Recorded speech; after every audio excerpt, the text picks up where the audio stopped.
Hi you guys, welcome back to my channel. You already know we are doing our strange stories today, and of course because he just pretty much is in rotation like consistently, Mr. Ballin, really the main one obviously that I react to.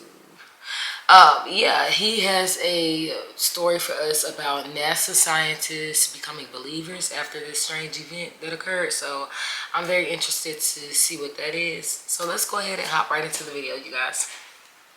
Today's story is about one of the most famous paranormal events in history. But it's not famous because of how outlandish the details are. Instead, it's famous for its credibility. Not only were there 12 witnesses who saw this thing happen, but also there was a NASA engineer who investigated this event and ultimately concluded that it must have happened because of tangible proof. Around 9 p.m. on December 29, 1980, a 57-year-old woman named Vicki Landrum rode in the front seat of her friend Betty Cash's car while her 7-year-old grandson, named Colby, who she was raising, sat between them. The three of them had just had dinner at a truck stop and were now on their way home, driving down a dark wooded highway near Huffman, Texas, which is a small town about 30 miles northeast of Houston. As they drove down the road, Vicki began to notice the windshield was fogging up from how cold it was outside and how warm it was inside the car. And so Vicki turned on the defroster. And as the windshield began to clear, Vicki noticed this bright light right out in front of them up over the trees. And at first, Vicki just figured, they were close to the Houston airport, and so that light must just be an airplane. But as the trio continued driving down this winding highway road, that light that Vicki really thought was a plane landing appeared to just kind of hover in the trees. And actually, as they drove, the light almost appeared to get closer and closer to them. So it didn't really seem like it was a plane. Now, at first, Vicki thought this was just kind of interesting and was curious about this light. But as they got closer and closer to this light, it became very obvious that the inside of the car was getting much warmer and stuffier than any of the heat settings would allow it to get, to the point where Vicki was actually sweating and panting from the heat. Now, all of this was happening really quickly, and so Vicki sort of went from being curious to being kind of anxious. Like, what was going on here? Like, does this light have something to do with the heat they're experiencing in the car? And then all of a sudden, the light that appeared to be sort of behind the trees suddenly came right out in front of the car, and Vicki screamed at Betty, "Stop!" And Becky jammed on the brakes, and they came to a stop, and blocking their path, maybe 100 feet in front of them, just hovering over the road, is this strange-looking aircraft aimed right at them. This craft was the strange light. For a moment, all three of them just stared in shock at this craft, like it was so unexpected and so unbelievable that this had happened. But then Vicki, who's sitting there still panting and sweating, she's looking out and she's realizing this craft she's looking at looks nothing like any other aircraft she had ever seen. The craft was a bit bigger than a car, it was diamond-shaped, and it was letting out these strange, loud roaring sounds, almost like an engine. It appeared to be glowing red hot, and periodically, with those loud roaring sounds it was making, fire would appear to shoot out the bottom of the craft, scorching the pavement right under it. And again, this strange craft is just hovering there right over the ground, appeared to be aimed directly at Vicki, Betty, and Colby. Pretty quickly, Colby began to cry. He was scared.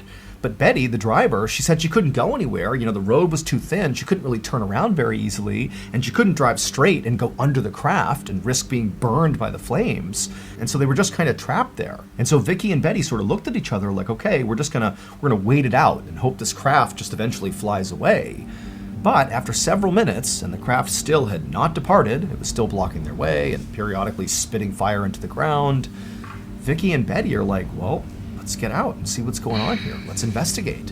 By this point, their fear and anxiety around this had sort of been replaced by just genuine human curiosity. I mean, what the heck is this thing? And so Betty, the driver, she gets out, and Vicki, she tells her grandson, stay in the car, so Colby's right here, and Vicki gets out, and the second she does, and she now has an unobstructed view at this craft, she suddenly remembered this Bible verse. So Vicki was very religious, and she had read in the Bible that one day Jesus would return to the earth, and when he did, he would return in a rain of fire.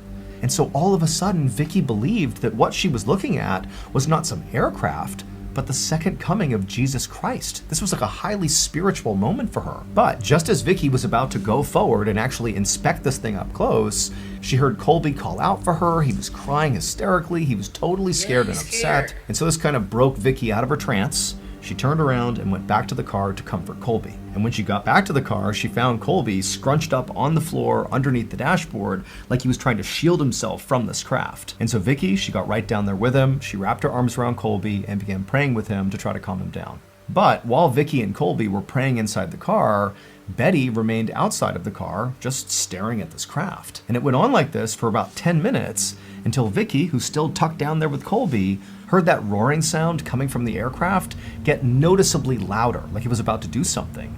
And so Vicky poked her head up and she looked out the windshield, and sure enough, this craft was beginning to take off. It was getting higher and higher off the ground. Flames were shooting out the bottom of it. Betty was still outside staring at it. And then before long, this craft had shot straight up into the air and began taking off up and away from them at a really steep angle. And at the same time, Vicky suddenly saw the swarm of all these helicopters, these military-style helicopters, go right up around this craft, like they were escorting it. And then the craft and all these helicopters took off into the horizon and disappeared. After they were all gone, Vicky realized that what she had just witnessed was not the second coming of Christ. Because of these military helicopters that arrived as this craft took off, it told Vicky and also Betty that very likely this was just a US military exercise of some sort. And so a few moments later, Betty came back to the car and sat in the driver's seat, and Vicky, she climbed back into her seat and lifted Colby up to the middle seat as well. And for a moment, the three of them just sat there in silence. I mean, there's nothing blocking their way anymore. They're just sort of trying to process what just happened. Eventually, Betty just put the car in drive and began driving straight ahead, crossing right over that scorch mark on the pavement where the craft had been. About 45 minutes later, Betty pulled up to Vicky's house. Yeah, it is a U.S. exercise, all right. And Mr. Baldwin, oh my gosh, this happened to me last time. I don't know what it is. It's just, it's something about the way he tells these stories. I'm about to fall asleep over here. Oh my gosh, and not in a bad way, not saying like he's boring or nothing. Like, he tells the story really good, but it's like soothing too at the same time. Like, oh my gosh, I need to wake up. I'm about to go to sleep on y'all. Like, last time I almost fell asleep. And parked the car. You tell these stories Vicky so and good. Colby, they got out. They said goodbye to Betty. They didn't really talk about what they had just seen. They just said goodnight. And then Vicky and Colby headed inside the house. And as much as both of them did have things to say about whatever it was they saw, they just continued not to talk about it. They both were just kind of eager to go to bed. However, as Vicky was putting Colby to bed, he began to complain that his stomach hurt, and at the same time, Vicky began to realize that she also didn't feel very well. And shortly after that, both of them were vomiting in the bathroom. And this scared Vicky. She tried to tell herself that, maybe the reason they were sick is because they ate some bad food at that truck stop. But deep down, Vicky was very concerned that their nausea was somehow connected to that strange craft. And so it was a very long night, with Vicky and Colby being nauseous most of the time, but eventually they both did fall asleep. And then when Vicky got up the next morning, she still felt awful. And so Vicky, she rolled out of bed and made her way to the bathroom. And when she looked at herself in the mirror, she gasped. Her skin was bright red and blistered, like she had had this horrible sunburn. At this point, she knew whatever was going on here, it had to do with that craft. She just knew it. And so Vicky instinctively rushed to Colby's room to check on him to see if his skin was all blistered and red, and she found he was still sleeping, but she could see his skin was red and blistered in some places, but not nearly as bad as Vicky's. And so Vicky, she began thinking about the night before, and she remembered she had gotten out of the car and gotten closer to the craft, so she was sort of more exposed to the craft, if you will, than Colby, who stayed in the car and tucked himself down underneath the dashboard the whole time. And so maybe Vicky's exposure to the craft was higher than Colby's, which is why she looked worse. But as Vicky was thinking this through, she remembered that Betty had actually stayed outside the car for 10-15 minutes, much longer than Vicky had. Oh my gosh, Vicky look like a zombie right now. Oh. The whole time just staring directly at this craft. And so immediately Vicky was worried that, if this is what happened to me, I can only imagine what shape Betty is in. And so Vicky ran to the phone, she picked it up, and she dialed Betty's number, and she listened, and it just kept on ringing and ringing. Betty didn't answer. Now, at this point, Vicky was in a full-blown panic. Not only because she was worried about Betty, but also, she doesn't really know what's wrong with her or with Colby. She doesn't know if their sickness is going to get worse or better. Currently, she felt horrible. She was nauseous. Her skin seemed to be practically falling off. Colby was in less bad shape, but still not healthy. And also, Vicky didn't have the money to even go to the doctor to get looked at. And so as much as Vicky really wanted right now to just go check on Betty, go drive to her house and check on her, she couldn't. She needed to focus on herself and her grandson first and make sure they were okay before she did anything else. And so over the next few days, Vicky and Colby stayed home. They slowly regained their strength. And over those few days, Vicky actually would get Betty on the phone. And Betty would tell her that yes, she's also dealing with similar symptoms, but she was okay, which was very reassuring to Vicky. However, Vicky also knew that Betty was not a complainer, and even if she did have horrendous symptoms, she was not the type of person who would necessarily tell Vicky. She would sort of tough it out. Finally, after 5 days, Vicky felt strong enough to go check on Betty in person. However, when she got to Betty's house and went inside, she called out for Betty, but there was no answer. The house was eerily quiet. And so Vicky began walking around Betty's house looking for Betty. And eventually, Vicky walked down a hallway and reached Betty's bedroom, and the door was shut. Vicky called out for Betty, but there was no answer from inside. And so feeling kind of scared at this point, Vicky reached down, she turned the handle and opened the door, and immediately she saw Betty on her bed. And Betty looked horrible. She was barely conscious. Her entire body was red and blistered and bleeding. There was vomit all over the bed sheets, and there were all these huge clumps of Betty's hair littering her pillow. And so Vicky was horrified. She rushed inside, she scooped her friend up, and between the two of them, they kind of hobbled out of the house. Vicky put Betty in her car, and they sped to the hospital. A few hours later, Vicky was waiting in the emergency room where Betty was being treated, when Betty's doctor walked into the waiting room, at which point Vicky stood up and rushed over to him and said, "Hey, what's going on with Betty? What happened to her? What's going on?" But the doctor just shook his head and said, your friend, her skin is literally peeling off her face in sheets, and there are blisters breaking out all over her body. He told Vicky that her symptoms reminded him of radiation poisoning. However, he also told Vicky that that was basically impossible. For Betty, a woman who lives in rural Texas, where would she go to come in contact with something that radioactive? It just seemed not possible, so that couldn't be it. But Vicky, when she heard this, felt like she knew exactly how Betty came in contact with something highly radioactive. It had to be that craft. And so without even thinking about it, Vicky began pouring out the story of how her and Betty had seen this light, and then this craft appeared on the road, and it was shooting fire, and then it flew off with helicopters all around it. But as she was wrapping up her story, Vicky was suddenly overcome with embarrassment, because the doctor was now staring at her like she was totally out of her mind. A month later, in early February of 1981, Vicky was at her kitchen table with the phone pressed to her ear. She was calling her local senator, who she had already written to try to tell him about this strange aircraft she had seen that made her friend sick. But Vicky did not have high hopes about this phone call, because she had already been ignored so many times by so many people when it came to this story. So by this point, Vicky and her grandson Colby had basically recovered from their nausea and their burns. However, Betty had not recovered. She was still cycling in and out of the hospital. She was in constant pain. She still had burns all over her. And in fact, because of all these symptoms, she had had to move in with her brother. Now, Vicky was certain that all these symptoms Betty had were radiation sickness caused by the radiation from this aircraft they came in contact with. But it was like everybody they told about this aircraft didn't believe them. Just then, Vicky heard a woman's voice break through the hold music. It was the local senator's secretary. And so Vicky quickly... I'm about to have to cut this video short, because I'm really, by the time I get to... by the time I get good into his videos, I'm just like, I don't know what it is.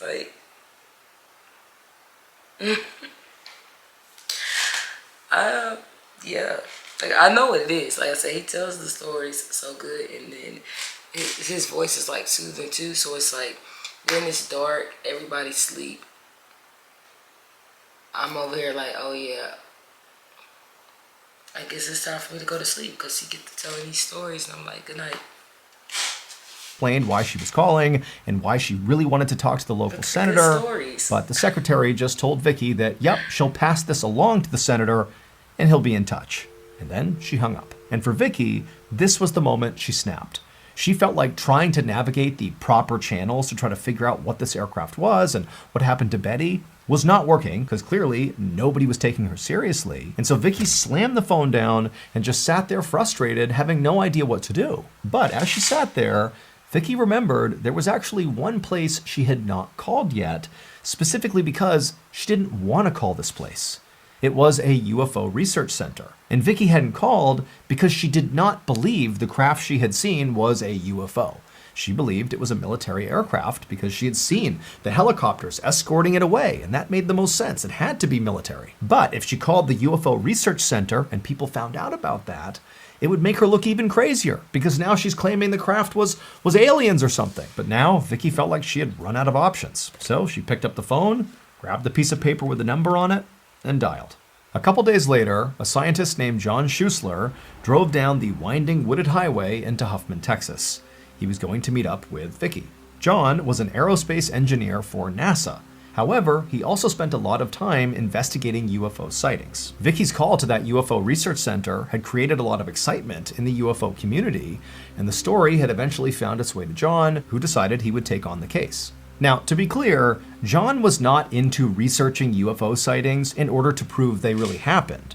Actually, it was sort of the opposite. He would look into reported UFO sightings in order to prove they were not UFOs. He would find a rational, scientific explanation that debunked the sighting. That's sort of what he did. And so with Vicky's case, that was his intention, to go to Huffman, Texas, talk to Vicky, and explain away with science and rationale what happened here. That this was not, aliens. This was something ordinary, like a government aircraft. And so John eventually got to Vicky's house, and he went inside and he chatted with Vicky, and she talked him through all the details of the story.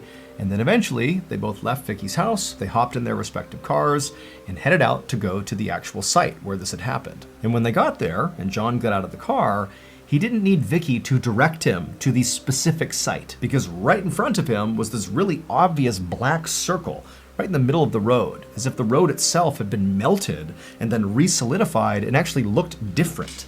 And Vicky said, that's where it was. That's where the craft was hovering. Those marks are from the craft. Now, this was great evidence that a craft really had been here, but John wanted more. He needed to figure out what kind of craft this really was.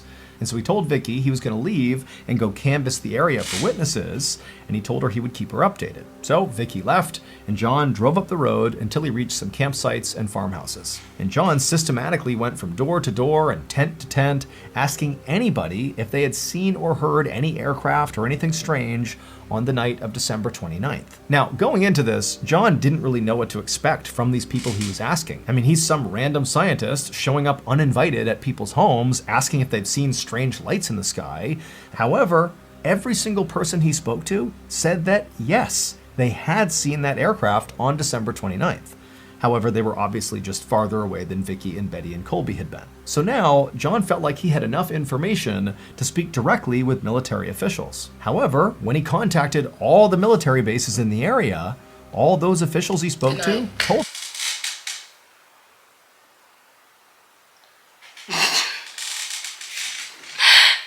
I am trying to hang in there, but I am getting so sleepy. him absolutely that on December 29th, there were 0 military operations happening. John found this very frustrating because to him, it seemed very clear that these officials were just lying to him. But what they were lying about and why was unclear. So John actually went to these military bases to speak to the officials face to face. And when he did, he showed them all the witness testimonies saying what they had seen on December 29th. And he also told them that with his own eyes, he had seen the black scorched mark on the pavement, where the pavement seemed to have literally melted in a ring and re-solidified from the heat of this craft. And to John, I mean, that scorch mark almost proved something had been there, very likely a military craft. But all these military leaders, despite hearing this and hearing John's testimony, they just said, you know what, you can gather up all the evidence you think you have here, but it doesn't matter. It doesn't prove that we were in the area. There was no military craft there that night. And so the bottom line was, the military was adamant they were not involved. And so the case really began to stall. John went home, but he couldn't stop thinking about the case, and so he kept in touch with his witnesses and periodically checked in with military officials, but nothing seemed to change. Except that Betty continued to get sicker and sicker, and Vicky actually began to develop other serious symptoms, like developing cataracts in one of her eyes. And then John got a frantic call from one of his witnesses. They told him they had just seen something truly incredible. And as John listened to the story, he felt his heart sink, because now he knew the military had been lying to him about being out there on December 29th. Clearly they had been, and very likely it was their aircraft that had made Betty, Vicky, and Colby so sick. But now, John also knew that any hope he had of proving this was now literally gone, because the witness told him that black government vehicles had rolled up to the incident site out on that road, and they'd come along with construction vehicles, and for no clear traffic-related reason, they had cut up one particular stretch of that road, taken it with them, and left. And that particular stretch of road that was removed just happened to be the exact spot where that scorch mark had been left by the craft. It was like they were taking the evidence and getting rid of it. Now, John himself was not able to literally go back to the road and see for himself where the pavement had been cut. However, not long after John learned this information, a group of UFO scientists descended on the road to find this scorch mark, or to prove it had been cut out and taken away like the witness had said. And sure enough, when they got out there, they didn't find the scorch mark. Instead, they found nice, fresh, brand new pavement. The strange event that Vicky, Betty, and Colby experienced on the night of December 29, 1980, is widely considered to be one of the most famous and credible UFO sightings of all time. It's now known as the Cash Landrum incident, after Betty and Vicky's last names, and to this day, nobody has been able to come up with a rational explanation for what happened if it wasn't a UFO. To this day, the US government maintains that they did not have any military operations happening on December 29th. However, they did say when it comes to cutting out the road and paving over it, that was just for routine maintenance. They were not trying to hide evidence. As for Vicky and Betty, over the years, their health continued to deteriorate. They ultimately filed a lawsuit against the government, but because they couldn't actually prove that the aircraft even existed or that it caused their health problems, their lawsuit was ultimately dismissed. Both women would eventually die from cancer, which Colby believes is a direct result from radiation exposure. As for Colby, he's still alive and continuing to seek answers. Dang. Yeah, I am about to go lay down and get ready for bed because I can't be watching your videos right before bed because it was a couple times that I was like, look, I'm just gonna have to be like, look, y'all, just go watch the original video. I can't finish it because I'm about to go to sleep. And I think my eyes might have gotten real low, you know, here and there a couple times. But yeah, it's time for me to go lay down. But yeah, if you guys watched the whole video, thanks for watching. And of course, I post Monday through Friday. And for specific uploads, you guys just check that down in the description box below. Bye.